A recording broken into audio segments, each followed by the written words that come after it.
إذا لمحت أناسا طوال القامة شديدي السمرة أكثر من باقي القبائل الإفريقية،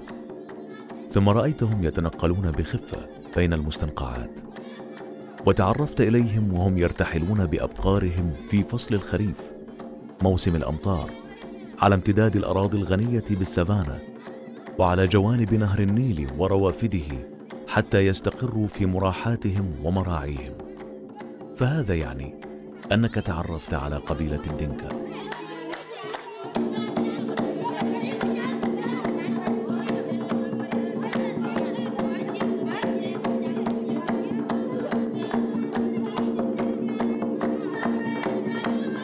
ترجع أصول قبيلة الدنكا إلى الشعوب النيلية التي جاءت من سفوح الهضبة الإثيوبية منذ زمن بعيد واستقرت في جنوب السودان.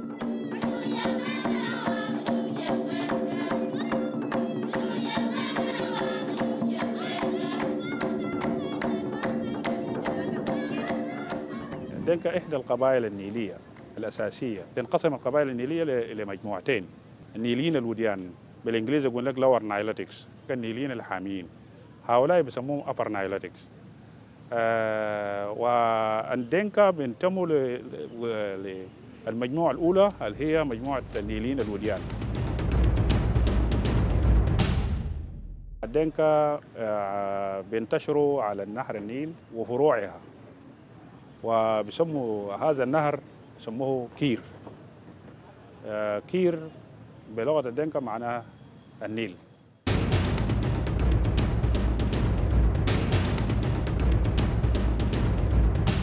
الدنكا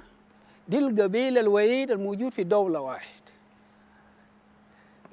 لا بتلقاه في إثيوبيا، لا تلقاه في كينيا، لا تلقاه في يوغندا، لا تلقاه في كونغو، في شاد، أفريقيا الوسطى، كلهم موجودين في جنوب السودان وفي 7 ولايات في جنوب السودان. يتكون جنوب السودان من 10 ولايات يسكنها عدد كبير من القبائل، الكثير منها لها تواجد في دول إفريقية أخرى عدا قبائل الدنكا التي لا تتواجد إلا في السودان.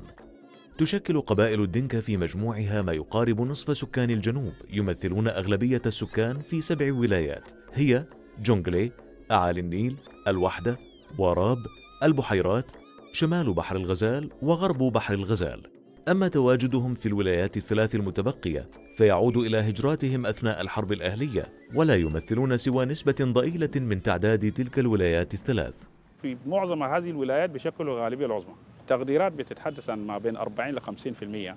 من سكان جنوب السودان. الدنكا من القبائل أساساً تمارس حرف الرعي في جنوب السودان. فائدة بتاعت البقر ذاتها الزعامة،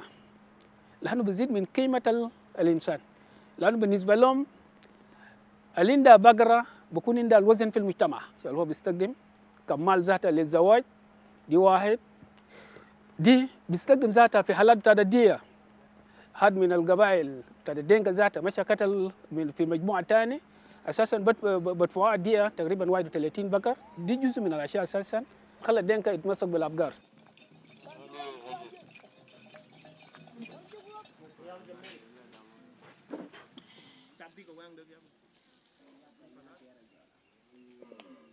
كان ما يوق بيير بياوين بيصير وين تهو يبقى انت هو ما يجي كان ما يكشي ما ينشيل من براغان من كان هو ما يكشي وين تلو لا كان هو بير وارقان ديد بير هو من ثين أشودك ريني باقي عمر توي ما رام نياي هو عرار هو كوغايان ويشام بالك بيكتر كاشامونغي كوكور لا لا براند شام لا جنيني كيوين كوين اي مو بابيرا شوك كيندا دي شام كوين شام لا غير فات كاي كتغي با كايات كمكتوك كفوغين واولا وجي باي بومر ماشير كراج رانتو كلا بوت كا ديا راند لا وانا نيا بن دون كاشي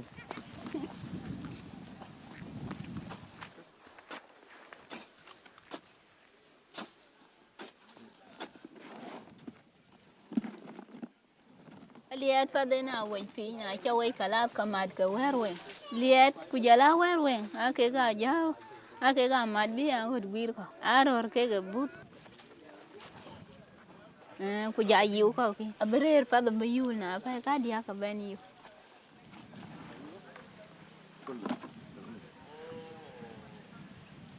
a chang a hone wang le ka cha ma je ko chi an chi ma je ko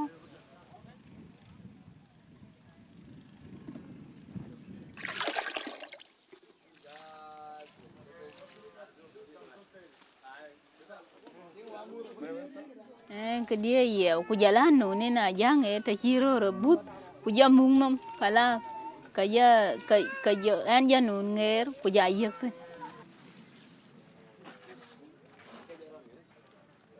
der ya ye wero ke chuo yek no men ken e jal ga kwa ku ga kwa ye mai do mi na le ya ka do ma pur bo luok ku chi ke gut bi chak bi chi ben na won la pen ya ga men ko mer ya kwa raj men tin wo ga te no ni ro men le ke le chen dan pan mon jang ine pan bu loy ku jala luang du ku ta ku tin ine pur ku ye mai kan karo e na ya nya ran den yar ka wura la bi jam ka wunya ka le ba ya ku bu ka tingi la ka wen bot ku bo tiar gut bi nya jala domin bi wun yor chuk piu beteng dun won bu go pial der ya e wen ma ke ka yer win angu ya dit ri na tet bu nun tok tan ka chiam angu kwa chiam ko ka ke ga ye ma na chul pin la ka ma ja tu ka chuk ku ka ja la toy ker no ku ka ke ri na ai ke na ye kwa Jalga. Baca. em mo yen la ro be cho bu ka yip ku wi ka pin ku chen ka twa bu ku kudu mau bu but na nya ge la ro bin ka ko ba mug nom na yu tok ka tik gala tin ke non den wa jingir wa rut be yik be tol en te chengo ba tin kan ai da chak ba ja lu piat ka we ga pur na chak rap kun pur we tiang du ka pwan ka na chi top ko leg luak ka tam ko yat ka wet ku yu ba chali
ai ko tek ya ale o kiele o ka dik ka yige ku don o ka mit we me de wang to mit won ta ba ka nyang mit ko ka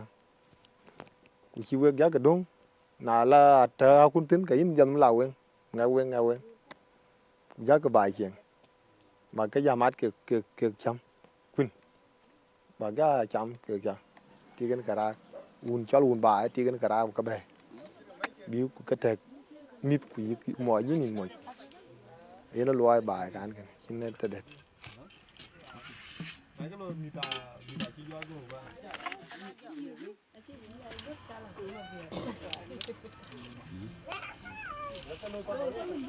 te bak pin la ka ba lo ni ariel ana bela ye ba gwar ko kulatik le domi blanger ale tongar kala rok ku lok ben ba kang duot na le ben ka ben bela bedong ba chelo kular ba rap ba ke kala wer dit ta na chak chop ke ni chirak tol kan be duk ten bala utik ba ka loñ ku jal ben ba ben ba tok ba ka ben bi loñ be ya ki tik gọi là cá lôi tôi cá bắt thua chân mít cái cá cặp bục lôi nhà kia tập bè quên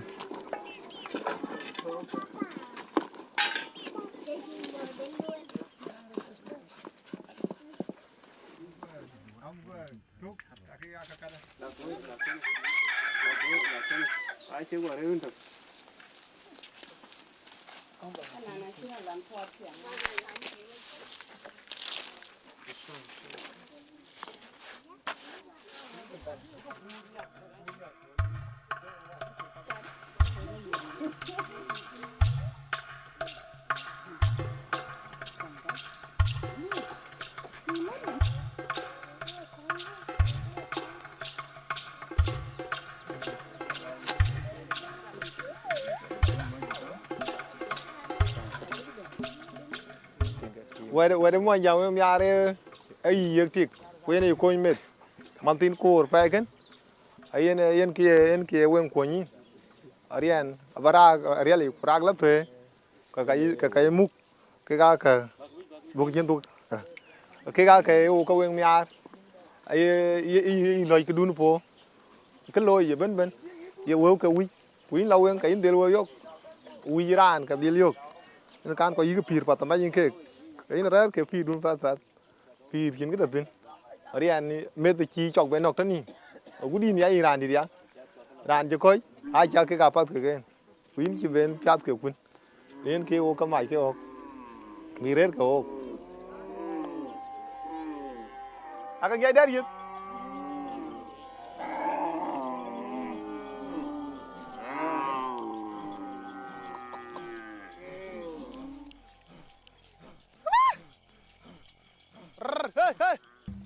oga là đâu mi khang ai đấy phải oga lui oga chỉ lui oga kêu oga ông tên oga chỉ là chú lui oga chỉ là bên chỉ là một oga bên đó mình cái bag lui nên là ra cái tự cái gì đó là lo thêm như mình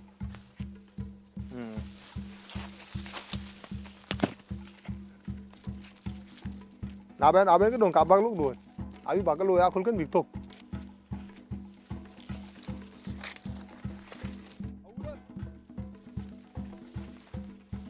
الزراعة دي أساساً يعتبر يعني شغل مشترك بين المرأة والرجل بالنسبة للدينكا. في الأساد الرجال شغلهم اللي أسادة الذرة دي واحد. السمسم دي أساد له بتاع المرأة. الفول أنت بتلقاه مشترك.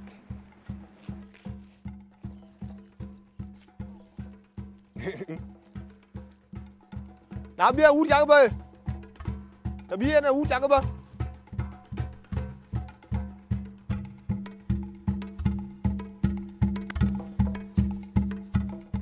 kéo một quả cơ, nên ông quên để cho cái duy cái về loài đến cái gì cả, bây giờ là một con nít, về loài đến cái gì đấy, thêm cái này thiệt, cùi dal, cái loài cho cái phi phải, nãy là, căng cái gì,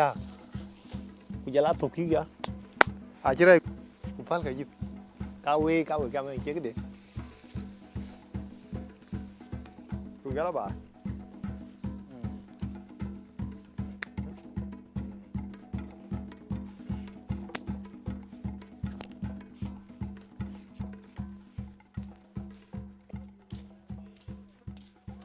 bé cái nó biết ăn bên này thôi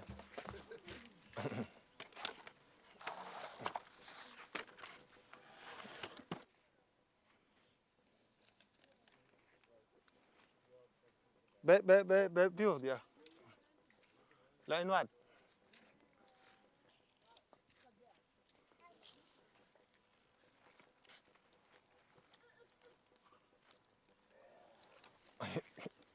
cái chuyện đang muốn chân là níu chè đi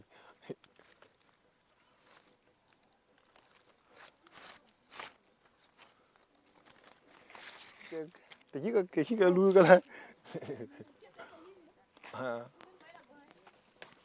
Eneril.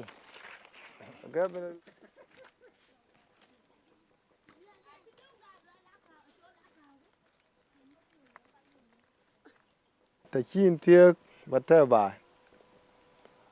Ka yina pur pora ko du na cha pur ko ino kon ko po ne ba pon ke tik na le ke tik ka ba be bala thadi ku dong tin na le to ka ku taweng dom yin la ba loy twek ku ben ka kar ba ke ba win kiar ku jol ku jaw ku loñ bi la ror kala bi hok la ba ka ben bi mai ke ku nien tin e loy te e ja ja ku kin tie ka ke ja lo ku le tik te chi tik tie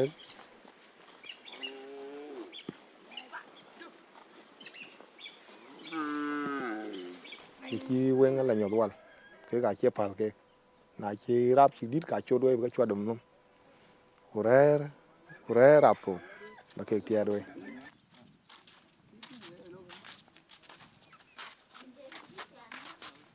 الرجل غالبا بيكون في ايام الزراعه بيكون اساسا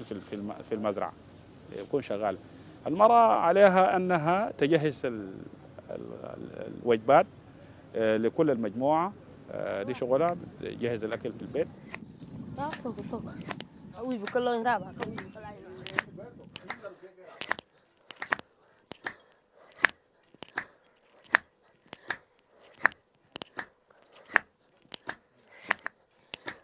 Kira juga kira dok.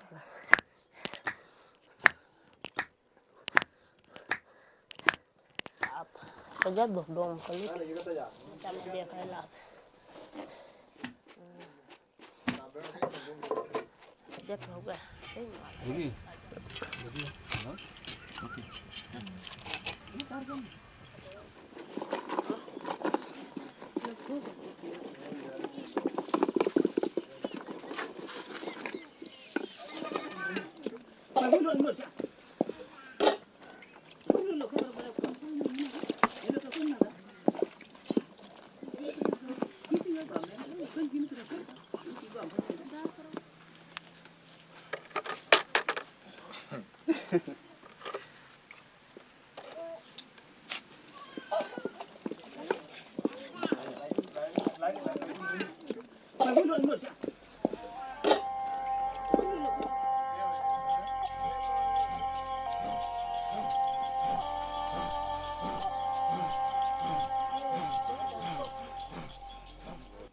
te ting di mo tin ka mi ta ke ga mung ni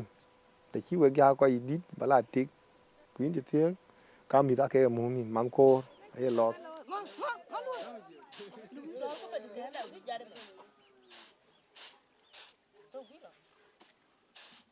الحبوبه دي العرافه عند الدينكا، هي اول حاجه. وكنت النهار الناس بيكونوا مشغولين باشياء صغيره، شغلها هي رعايه الاطفال، هي بترعى الاطفال الصغار ديل. وفي المساء الناس برضو يكونوا مشغولين باشياء اخرى، هي اللي بتحدث الاطفال كويس، بتحكي لهم قصص عن اجدادهم، ومن هنا بتبدا تحفظ اجدادك اسلافك انت منو من هنا. وبعدين القصص الخياليه الكثيره دي بيحكوها لهم، لكن في النهايه هم يعني دي الناس اللي بيثقفوهم، ده المدرسه بتاعتهم، ده المكتبه او الاولى بالنسبه للاطفال، وبيلقوا منه الحنان. Yang pandang, aman bu, aja dia, man nya, kerja kok, man nyan, kerja weng sih, kerja muat tem, kebe kerja tungguan dia di, ala gua pan ya gua lagi, pur dom dan, ben nyan dia dah, ben jal ben dit, ben kerja weng sih, kerja muat tem, pula dia kalau tok. Ente ki pan di jala wajtu pir men te ni cha ja jo ki wen dien kan ki ti wen kan ki ti ai tung cha la ut ki lo ki yo la jo ye lo kwa chol kin nam ba ki gwa lu ran la ro gop bu wang ye bra bu ba ka ro ka kiara ka ba ka mo ye ni lun ba pa na de lo ka ya la dong bu kai hol berap betung tin buka wan bertala te ditok pacha piu nin kala ala ke lo panda te ala riali ka babe go ba chali bu we le domi te ke la bu pur ala kul babe tet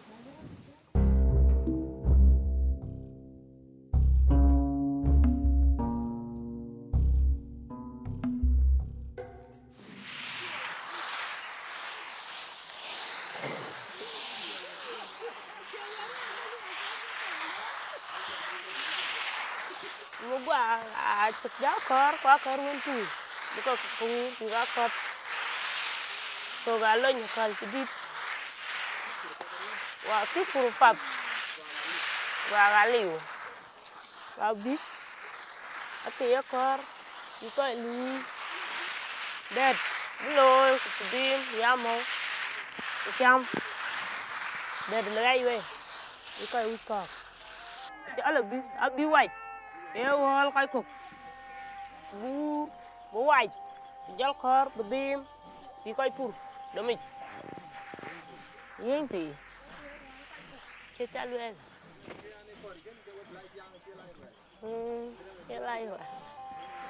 kelai ha dang chu ku bút mà nó quay được vui bút quên bút quay lì kình đi lao đi lại xiang coi lại cái rồi na bố đó cái pial cái chế bên chăm cái ạc rồi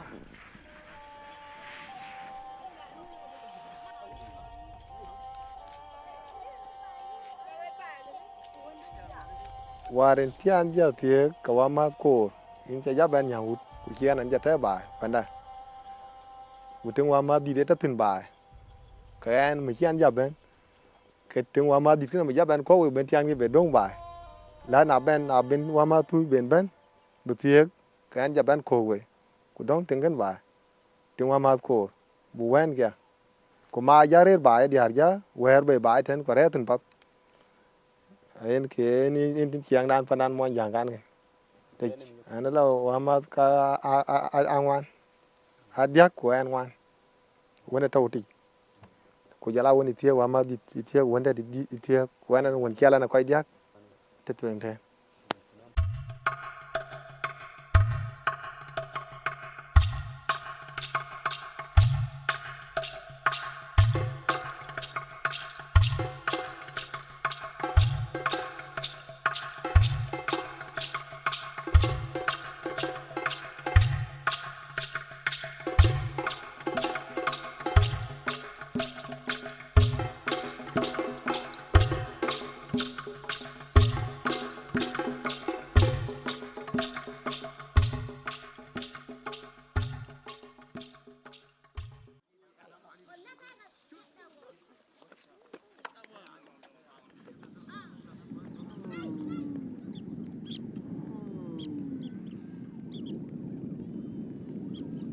للدنكا روتين أساسي في حياتهم اليومية وحتى طوال السنة. في شهر 4 شهر 5 بيبدأ الخريف، بداية النظر بتاعت الخريف، فالناس بتتحرك عودة من جديد لمناطق الإقامة الدائمة لحد ما شهر 5 شهر 6 كل الناس بتكون تقريبا وصلت من الإقامة الدائمة، وتبدأ الفترة الأولى بتاعت الزراعة.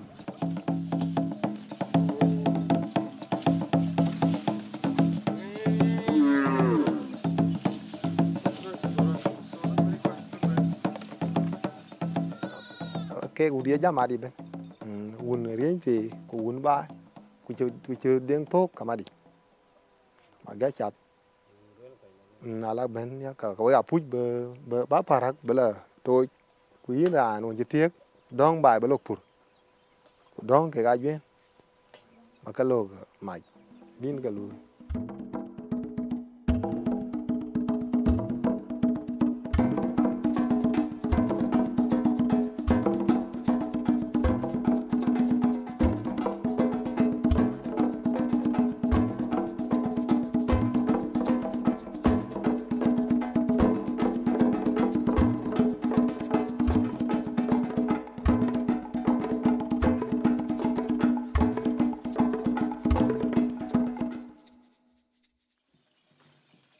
yo go jog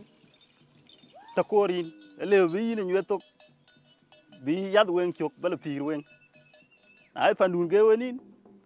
ka le bu me da mo cha wen e yen cha dino ke yen na chanya na den yar ka le ba nya yen biatik wen ne tiak ba bana ba che tie we ka ke mu go ki lo wen kan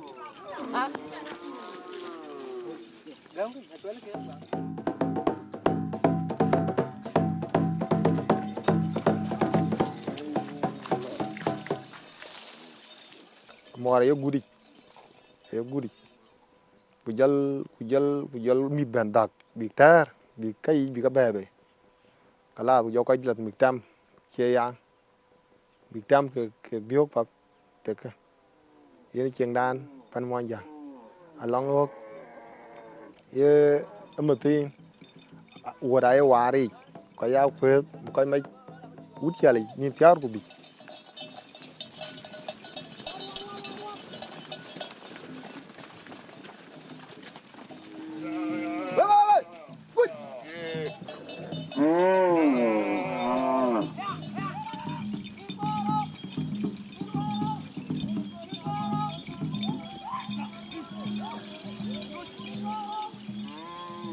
ben koy la da ni tiar ku di ben anok fin ke ya bo wari ke lat burut ben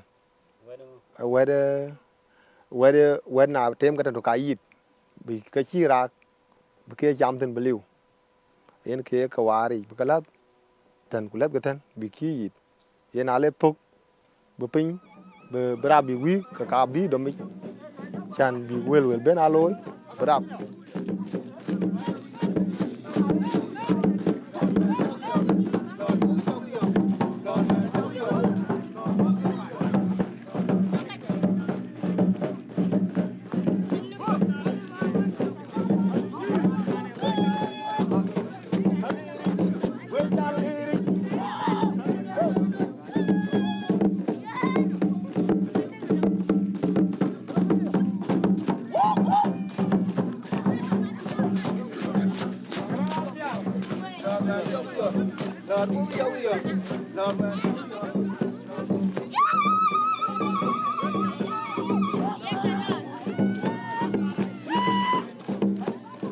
النجار اساسا يعني انواع بيستخدم ذاته عشان يسوقوا الماشيه يسوقوا ابقار لانه الابقار ذاته بيكونوا متعودين للسود النجار الابقار دي بيكونوا بمشوا الخلا دي جديده عليهم انت هنا في مراي بتحاول تعمل لهم اعلان بشنو بالنجاره لان لما تضرب النجاره فهم بس مسود النجاره بيجوا في محل النجاره دي يجي يلقوا دي المعسكر فدي اساسا كالدعوه او الاعلام لابقار ذاتها في الغابه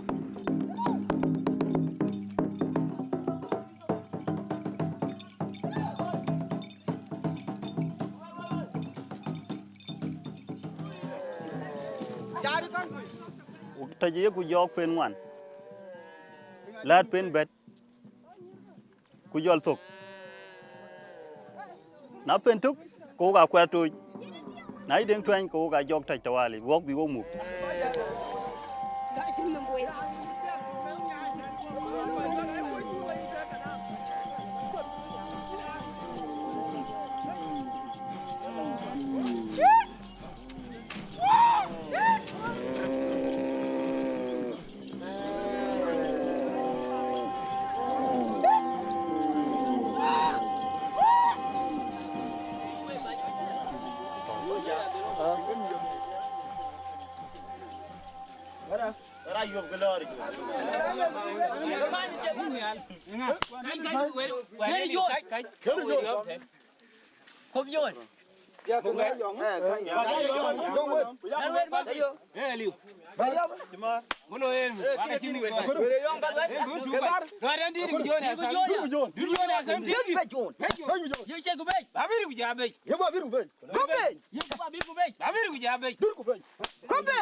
يعد مهرجان السمن مهرجانا احتفاليا خاصا بقبيلة الدنكا، وهو من العادات التي تميزوا بها عن غيرهم من القبائل. تقوم فكرته على قيام بعض الشباب بحبس أنفسهم واعتزال الحياة طيلة موسم المطر، موسم الخريف، فلا يراهم أحد ولا يظهرون على أحد ولا يتناولون خلالها إلا الحليب كغذاء لهم، ويفوز الشاب الذي يصبح أكثر سمنة خلال هذه الفترة. rian aja chia weng de chin karuet min ken kala ba ja dom pu ya di tok temen ba ja mu kala kamu gina pa di ay raken ku nyan raken ku jala ka ba di na jeb ken ata tin kama ta chi lo dier pen bedkin kalor jal tok kaya jal chat pen bed in taj tok woni cho nyong ayok in la wunden ale ben ko le kwat dog ben le rer bong ya ruok bu koy la kala na ji ben ka kwat te bud ben kwat ci tian kwat ci chwai ka jal men lor ai binda te chin ten Kung dog ka bol wadi ko la ko mangot ko nong ton.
مهرجان التسمون دي اللي بقوموا دي مجموعة من الشبان دي المجموعة أساسا بمشي المراح فدي ببدأ مع الفترة بتاعت الخريف المطر لما ينزل الشباب كلها بحاول 2 3 واحد كل زول بيكون قاعد في حتة معين وهو في نفس الوقت بعدها هو يشرب لبن وما بصار لناس ويكون مختفي لأنه بيكون عنده ولد أول بيت قريبه بسقيه باللبن وهو بيكون راقد في الحتة دي يعني شراب اللبن يعني في الحته دي لو قلنا انه هم بيشربوا لدرجه بتاعت الموت.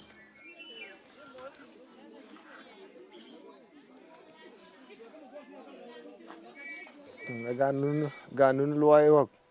ten panan wa yang ku mai wak ku moy kayin la bio wak o wi wal ku da ke te chini piu ina wai wir ba ke ada ku na la deng twang kala ko ka jo ton dak ya dak ke loy yin jo yam du gwe to war kin ke mai kayin jabare ku dak ka ben mai lad ba ben ba ku jo lo poj ba yuen bi dong ba ke koy dit ku jol kwet bala toj bala tej lo ben kala ina bayeran ji chwa bi ting boy kwang ba rai lit nhà chi giáo quán cái nó nông mò cái là tin chỉ thì đu cho thôi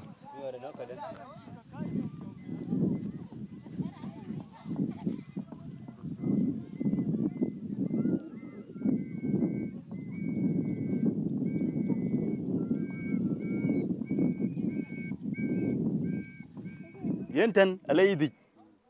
tuk kuro kudya kungwan kudye kutuk kuro kudya kungwan kudye tiar asiye ngok tok dan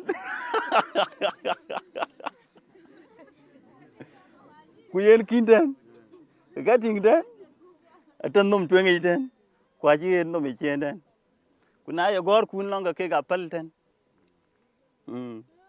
ke ga palten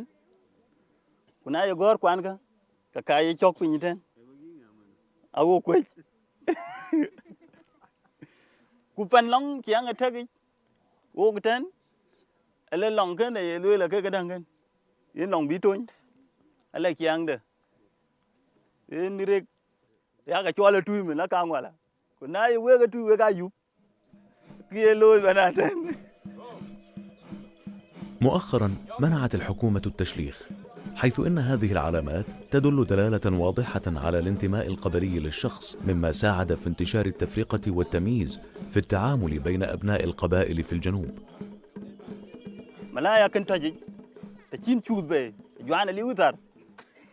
فنيلا ليوكو كجوال يوث لاد بيين شي تينكر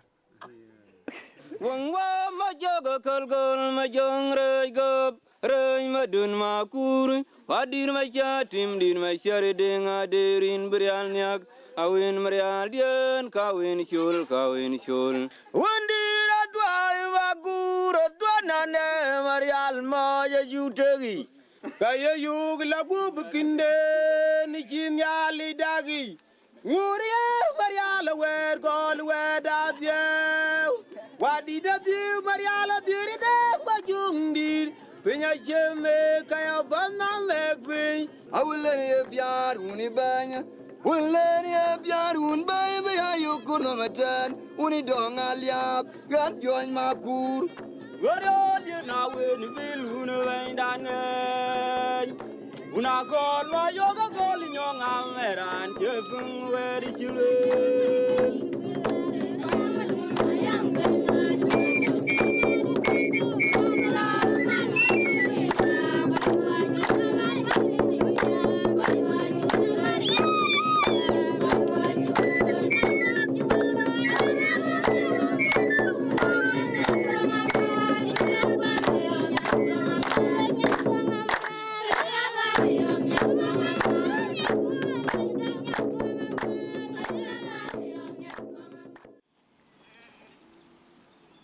دخلت الغالبية العظمى من قبائل الدنكا في المسيحية الكاثوليكية منذ انتشار الحملات التبشيرية في الجنوب السوداني إبان القرن التاسع عشر، إلا أن ذلك لم يمنعهم من التمسك بالكثير من عاداتهم الإفريقية الموروثة عن أجدادهم، مثل الإكثار من عدد الزوجات أو اللجوء إلى ساحر القبيلة وكاهنها لممارسة الطقوس التي تتعارض مع المسيحية. هيا بلغات نقم الوطن ما دي دوري لو دوري يا وني ما يند كانوال كما يودو الكجور جزء من الثقافات تاع الإنسان part of the culture. الكجور دي نوعين، دي المجموعة الأولى دي spiritual people لأن أساسا بحاول يخلق يعني علاقته مع الله، وهم بيستخدموا أساسا عشان يبني بو الجيل. فالكجور دي أساسا دي عشان إنه يوقف الناس من العادات الضارة.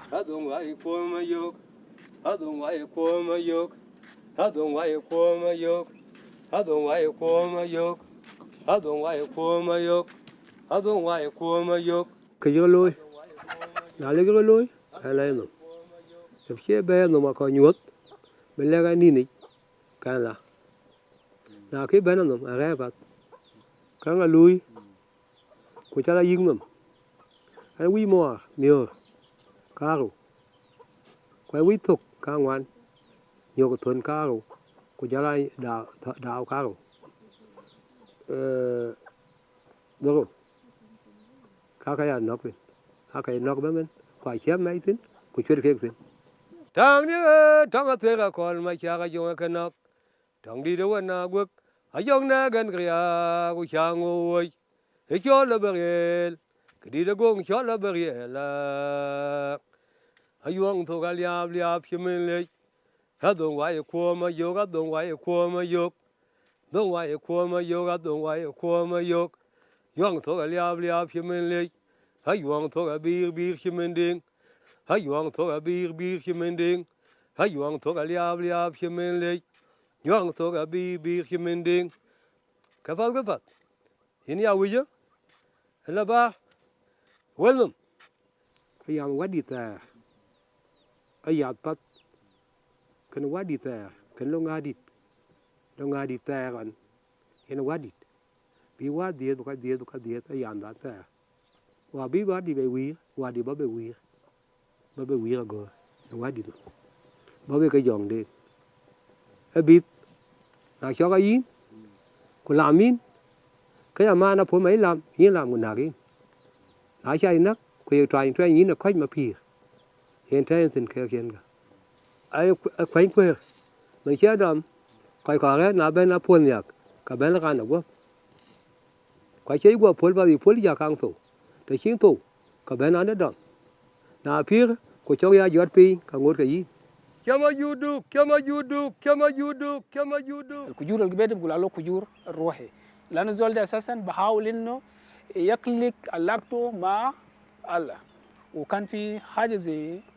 اللي زي المقبرة كده، دي طبعاً دي المعبد بتاعه كويس، اللي زي القبر دي المعبد. في معبد دي بحاول يمشي يصلي لأجداده كويس عشان يحفي ويبارك في الاشياء اللي قدامه. كما يودوك واي ونا يالبك شيلدو بتندك شيلدو بتندك tang đi tang cái thế là còn mà cha cái giống cái nóc tang đi đâu anh nào bước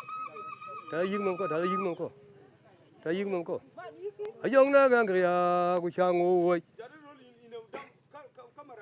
tang đi tang cái thế là còn mà cha cái giống cái nóc giống thôi cái bi chim mình đen giống thôi cái bi chim mình lệch giống thôi cái bi chim mình liệp tang cái này ya gang thôi cái wa thôi dia kuri cái đi win makir cái đi win mangadit Watuk. Ringin def jama jeta biya koltan. Ringin def jama jeta wa ringa kaina etit ke charan mana kuram nyara. Gurgurga gurgurga waya waya. Yara jirin chana. Warwa jam janu ring. Ai wadi ta. Ai wadi ta. Akache wadi thiu. Ake wadi thiu. Kwa che wa thiu ka. Kwa che wa thiu ka. Dela ka sa. Yana kan. Ia wem, ia thọc, ia dịp, ia ràn, nhai kia, kia cái này không, có biết cái Phật. في مجموعة منه يعني بحاول انه يقول انه هم بيشفوا الامراض كويس وهم بحاول يتبعوا افكار عشان انه يكون يشفوا او اساسا يحاولوا يتكلموا ويقولوا يا اخي المرض دي يتحول من الجسم الى البقر. Na kai tong ngal wa o bare yo ma thona ringin we thoni ringin we baje benak kayali gi mi dai to aki gal nok ya gur gur ya kun kun imba balle ya ke wer wur ke grer we ke chen we marial bai we ga nyali ya bo do bak put amat bi ya tok en ya kloy we ga balle ya we pan mo roben mat ko put loy ko tok kulak pen ke loy nyali ya ba ku jala akuma batan we ka chin mitila ai fomiet ni ba balle ya wa ni ba balle ya ni ba balle ku taye kai kiatin ku kwar ka loron ku ta da rir ka tin warir ka nyoni wala rir ka da pat aba ala ka yin ya real ku yin no ma yin la ya awi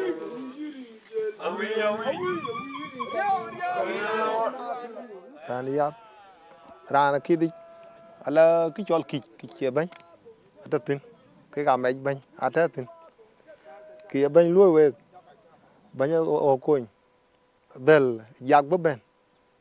nial ke ka wi gop ko kalang nial i be jog dog be dak to we gogi ku yene na mugri ta tari yuti ke na bio gen tan kden bro loy chaporia ke wi ma chakal balo uti ko ka di lam ki chit kan bia pal pe nyepo baran chi yol e ke bany loy ne to uti be koy ti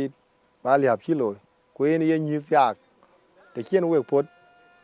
ka yin la po nya ba fiak wo gi ku yene che raj bi ne raj en tai po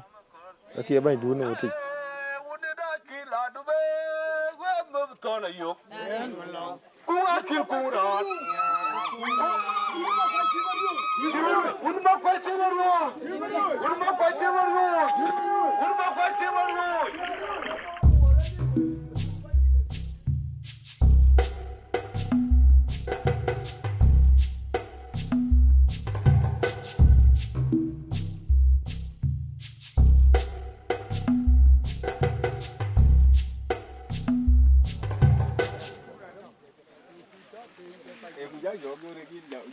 ele pa di ki wa ka no cái giờ jam về nhà bảo quên khu gì bảo cái giáo quen bên khu yên để jam đây để là chụp tiếng của nó mà tin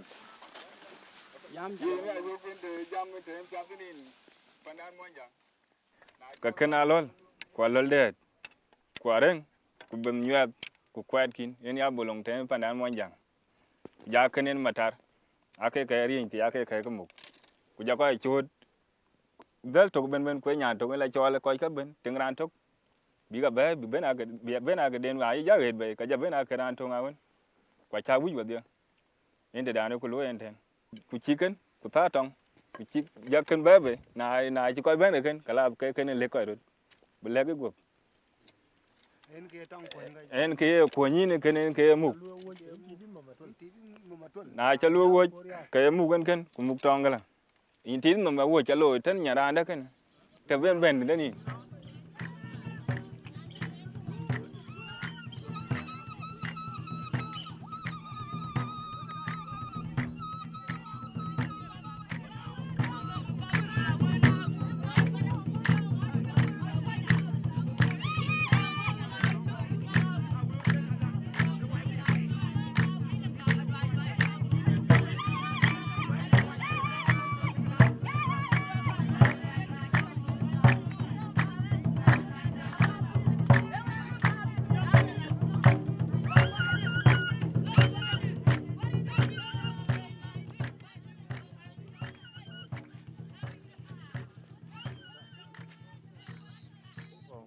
cái cả cái liền cái một thiên bảo là thế ngõ cái luyện là thân ủn ta coi là thế nhẹ tôi bảo cô bảo là thế gì thế này nó còn cô bây giờ biết lâu trên một thiên nó cái tiền đi ăn đó giả khít rồi cái cả do cái làm một thiên mà chim ta cái lôi bị cái chọc rồi